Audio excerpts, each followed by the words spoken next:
Welcome to this explainer. Today, we're diving deep into an incredibly powerful framework. If you've ever heard of the concept of Parami 6, that's the Six Paramitas, you know we're talking about ancient Eastern philosophy that systematically dismantles our deepest, most stubborn daily struggles. It's basically a step-by-step cure for the modern human condition, and we are going to unpack exactly how it works. Before we jump into the specific steps, let's visualize the whole process.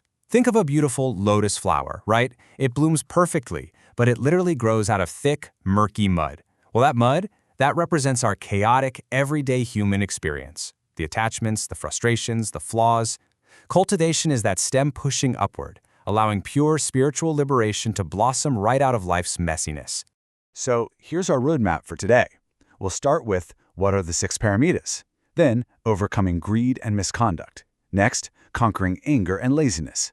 After that, banishing confusion and ignorance. And finally, we'll look at the interconnected path. Let's get right into it. Okay, so what exactly is a paramita? The word literally translates to reaching the other shore. Picture moving from a shore of suffering and ignorance all the way across to the shore of enlightenment and peace. That's the ultimate goal of Parami 6.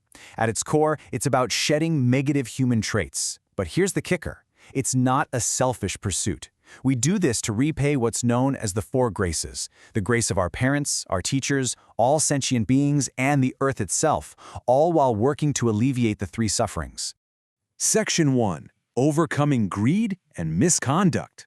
The very first cure on this path is dhyana, or giving. This one goes straight after our totally natural, instinctual urge to hoard. And I don't just mean hoarding stuff. We hoard resources, wealth, and even our own egos. Dhyana is the active practice of selfless charity, designed to just completely uproot that greed, stinginess, and deep-seated attachment. Think about the contrast here. On one hand, you have a mind completely weighed down by the need to accumulate, chasing fame, hoarding wealth, building up arrogance. It's exhausting. But then, on the flip side, you have dhyana, the incredibly liberating act of letting go completely. It is selfless giving, without expecting a single thing in return, no strings attached. And it's super interesting because giving isn't just about money. The source breaks dhyana down into three types. Sure, there's giving material wealth and overcoming internal jealousy. But then there's the gift of dharma. This means guiding others with the truth, or even just offering a really warm, comforting word when someone needs it. And the third type? The gift of forgiveness and fearlessness.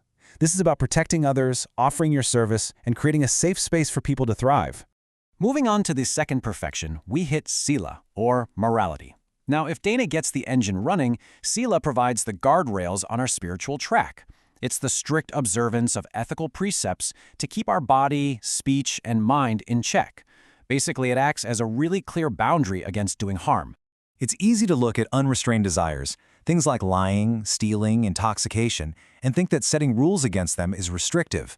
But when you compare the absolute chaos of those actions to the clarity of ethical precepts, a powerful truth emerges. Sila isn't a restriction at all. By protecting life, being honest, and staying clear-headed, Sila actually becomes the ultimate tool for achieving true, lasting freedom from our own destructive habits. I absolutely love this profound thought from Patriarch Hui Ning. He asked, when the mind is peaceful, why is there a need to keep precepts? This completely shifts the perspective. The end goal of morality isn't to rigidly follow a rulebook forever, not at all. The goal is to reach a state where doing the right thing is just your effortless, natural baseline. When your mind is truly at peace, moral behavior just flows automatically. Section 2. Conquering anger and laziness. All right, to extinguish the fierce fire of rage, the ancient cure we apply is Kshanti, or patience. And hey, this isn't just about waiting patiently in line at the coffee shop. This is the ultimate shock absorber for life's absolute unfairness. We're talking about enduring intense hardship and hostility without generating even a single thought of anger or revenge. It's fascinating because anger naturally wants to strike back, right? Resentment demands retaliation. It desperately wants to pass the pain along to someone else. But true Kshanti acts entirely differently. It absorbs the blow. It flat out refuses to continue that cycle of pain. And instead, it actively transforms that negative energy into peace. It's a real game changer. Patience is actually deeply layered. You start at the base level by simply enduring, basically biting your tongue during a conflict.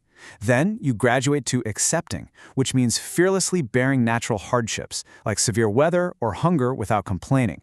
Finally, you reach the absolute peak, forgiving.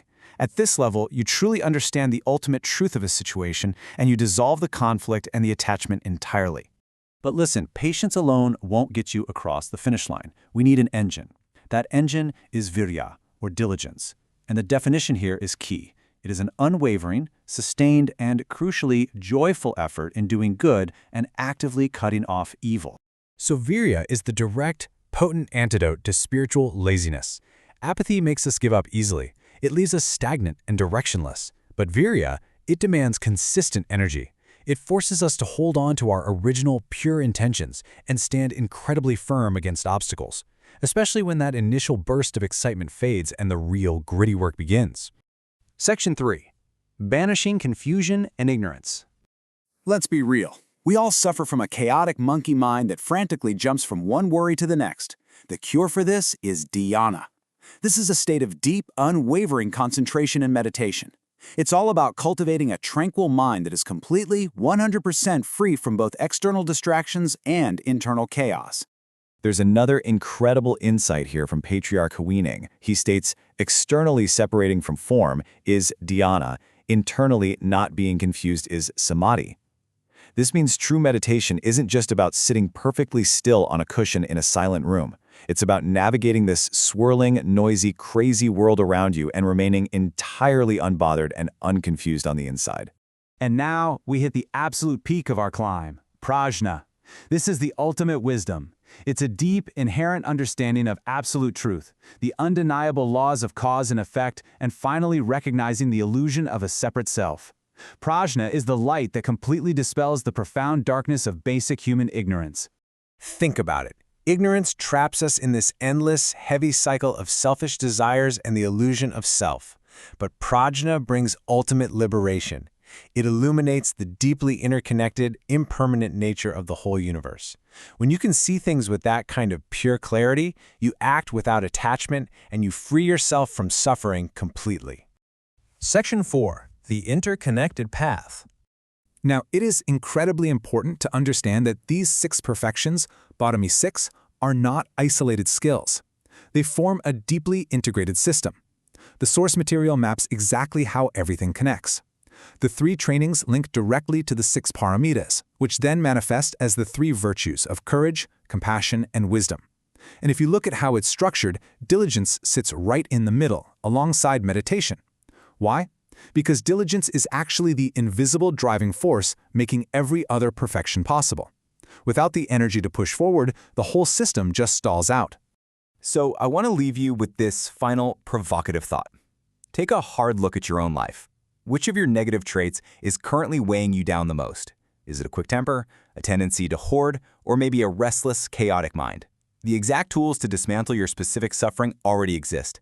These cures have been mapped out for centuries. But the choice to actually take that first step and begin the climb? Well, that is entirely up to you.